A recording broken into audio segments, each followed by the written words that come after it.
Man of masses NTR, star director Koratala Shiva combination లో వస్తున్న cinema దేవర. Bollywood beauty Janhvi Kapoor heroine గా నటిస్తుండగా సైఫ్ అలీ ఖాన్ విలన్ గా నటిస్తున్నాడు. అయితే ఇప్పుడు బాబీ డియోల్ కూడా ఈ ప్రాజెక్ట్ లో జాయిన్ అయినట్లుగా వార్తలు వస్తున్నాయి. ఆల్మోస్ట్ దేవర షూటింగ్ చివరి దశకు చేరుకుంది. మరో 2 నెలల్లో సినిమా రిలీజ్ కానుంది.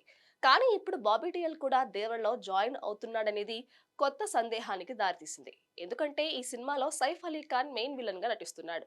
కానీ అతని పాత్ర పార్ట్ 1కే పరిమితం. పార్ట్ 2 కోసం బాబీ డియోల్ ను విలన్ గా తీసుకున్నారని, పార్ట్ 1 ఎండ్ లో బాబీ ఎంట్రీ ఉంటుందని ప్రచారం జరుగుతోంది. ఇది నిజమే అయినా లాస్ట్ మినిట్ లో కొరటాల శివ ఏమైనా మార్పులు చేర్పులు చేస్తున్నాడా అనే డౌట్స్ అక్కడక్కడ వినిపిస్తున్నాయి. ఆచార్య విషయంలో కూడా ఇదే జరిగింది. ముందుగా Ram Charan the guest role మాత్రమేనని అన్నారు. కట్ చేస్తే ఫుల్ లెంత్ రోల్ చేశాడు చరణ్. దీని కారణంగా నిడివి ఎక్కువ అయింది. హీరోయిన్ కాజల్ క్యారెక్టర్ ను ఫైనల్ ఎడిటింగ్ లో లేపేశారు. ఇప్పుడు దేవర విషయంలో కూడా లాస్ట్ మినిట్ లో ఏమైనా మార్పులు చేస్తున్నారా అని అభిమానులు సందేహిస్తున్నారంటూ కొన్ని కథనాలు వస్తున్నాయి.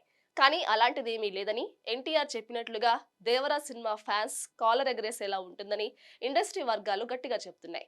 సెకండ్ పార్ట్ లీడ్ కోసమే బాబీ డియోల్ తో కొన్ని సీన్స్ షూట్ చేస్తున్నారని అంటున్నారు. కాబట్టి దేవరపై ఎలాంటి డౌట్స్ అక్కర్లేదు. సెప్టెంబర్ 27న బాక్సాఫీస్ దగ్గర జరగబోయే విధ్వంసం మామూలుగా ఉండదని చెప్పాలి.